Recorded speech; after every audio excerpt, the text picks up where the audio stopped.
Mid day মিলে কাঁকড়া বিছে। স্কুলের মিড ডে মিল রান্নার সময় গাফিলতির অভিযোগ তুলে পঞ্চায়েত অফিস ঘেরাও করে বিক্ষোভ দেখালেন অভিভাবক ও স্থানীয় মানুষজন। ঘটনাটি গঙ্গাজলঘাটি ব্লকের লক্ষ্মণপুর পরমহংস যোগানন্দ বিদ্যাপীঠের। শুক্রবার এই নিয়ে ব্যাপক চাঞ্চল্য ছড়িয়ে পড়েছে। অভিযোগ, মিড ডে মিলের ডালে একটি 5 ইঞ্চি সাইজের লম্বা কাঁকড়া বিছে রান্না করা হয়েছিল এবং তা পড়ুয়াদের পাতে দেওয়া হয়। পড়ুয়ারা বিছে সহ ভাতের থালা প্রধান শিক্ষককে দেখালে তিনি এই ছাত্রীটিকে ঘটনা চেপে যেতে বলেন। ততক্ষণে পঞ্চম ও ষষ্ঠ শ্রেণীর পড়ুয়াদের খাওয়া হয়ে গেছে।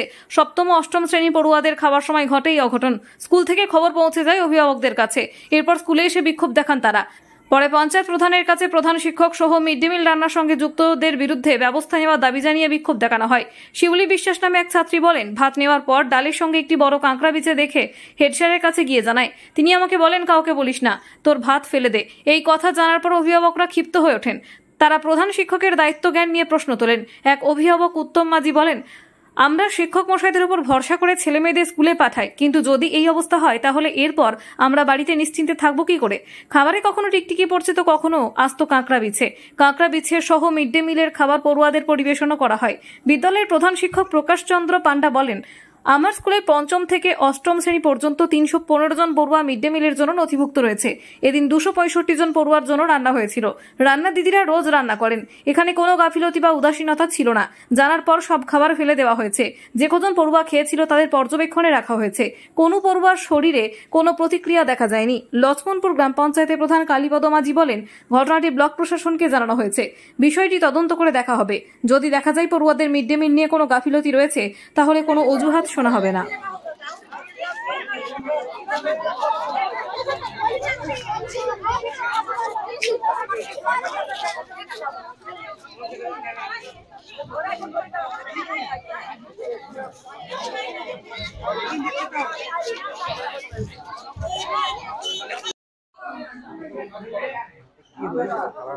স্কুলে আমরা ভাত নিচ্ছিলাম আর তখন দেখছি একটা পোকা রয়েছে। দিয়ে আমরা স্যারকে জানালাম। স্যার বলছে যে আলাদা বাড়ির লোককে বলতে হবে না, আলাদা করে খেয়ে নেয়। আমরা বলি, স্যার এগুলো কি খাওয়া যাবে? তাই বলি স্যার বলছে বাইরের লোককে জানাতে হবে না। প্রায় 5-6 এর ছেলেগুলো খেয়ে নিয়েছিল।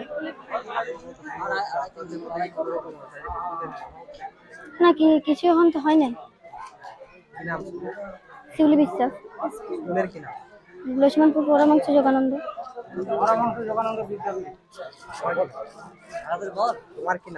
শিউলি বিশ্বাস।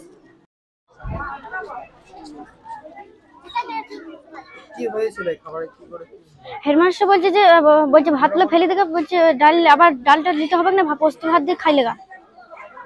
বলছে বাইরের লোককে জানাতে হবে না। ডালের সাথে এইটা বেরিয়েছিল, কাঁকড়া বিছাটা বেরিয়েছিল। প্রায় অনেকজনই খাইছে।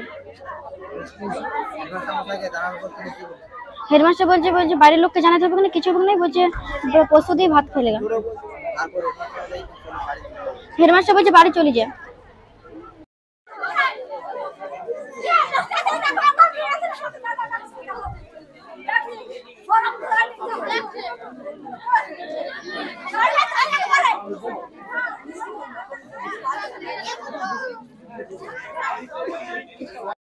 পরামর্শ যোগানন্দ।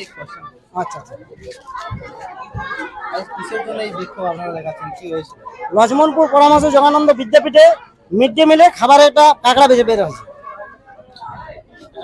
এবং সেই বিছেটা ছাত্রীর খাবারে মানে পরিবেশন হয়েছে। পরিবেশন হওয়ার পর হেডমাস্টার মশাই বলেছেন নাকি যে ওই বিছেটা ফেলিয়ে দে, সাইডে সরাই দিয়ে খাবারটা খেয়ে নেয়। আপনারা কি স্কুলে হেডমাস্টার মশাইকে জানিয়েছিলেন? হেডমাস্টার মশাইকে জানানো হয়েছে। হেডমাস্টার মশাই ছুটি দিয়ে বাড়ি চলে গেছেন। এরপরে হেডমাস্টার মশাইকে ফোন করা হয়েছে। হেডমাস্টার মশাই ফোনে বলছেন, আমি যেটা বলে দিয়েছি, আমি আর স্কুলে ফেরত যাব না। আমরা কেন আসবেন না, আপনি আসুন। প্রশাসনকে জানিয়েছেন? হ্যাঁ, প্রশাসনকে জানানো হয়েছে। কর্তৃপক্ষ কি বলছে তারা বিডিও ম্যাডামকে জানানো হয়েছে। বিডিও ম্যাডাম বললেন, আপনি ছবিটা পাঠিয়ে দিন হোয়াটসঅ্যাপে আর লিখিত একটা দিন আমাকে। কি চাইছেন আপনারা? আমরা চাইছি এর বিচার হোক, যে এইভাবে স্কুলে যদি এইভাবে রান্না বান্না হয় তারা ভিডিও ম্যাডাম নাহলে বললেন যে সুস্থ আছে কিনা খবরাখবর নিয়েছেন, নেক্সট ফোন করে আবার। আর আমরা চাইছি যে এর কিছু বিচার হোক। স্যার বলছি স্কুলে খাবারের মধ্যে যে বিষাক্ত পোকা পাওয়া গেছে গ্রামবাসীরা বিক্ষোভ দেখাচ্ছে পঞ্চায়েতের সামনে বিক্ষোভ দেখাচ্ছে। লক্ষ্মণপুর গ্রাম থেকে আমাকে জানানো হয়েছিল, ফোন করে গেছে যে এরকম স্কুলে মিড ডে মিলে একটা খাবারে কি ধরনের একটা পোকা পড়েছে আর কি, সেই খাবার নাকি বাচ্চাদেরকে খাইয়েছে। আমাকে বলছে যে প্রধান সাহেব আপনি কখন আসছেন? আমি বললাম যে আমি মোটামুটি 11:30-12 নাগাদ যাচ্ছি। তারপরে তারা এসে পরে আমি দেখলাম যে আমাদের অফিসের স্টাফরা এসেছিলেন, অফিসের স্টাফরা আসার আগে থেকে বলেছেন যে প্রধান সাহেব আছে, তাছাড়া পঞ্চায়েত খুলতে দেবো না। আমি আসলাম, আসার পরে বললাম যে দেখুন স্কুলের ব্যাপারটা সম্পূর্ণ আলাদা, আর পঞ্চায়েত আলাদা।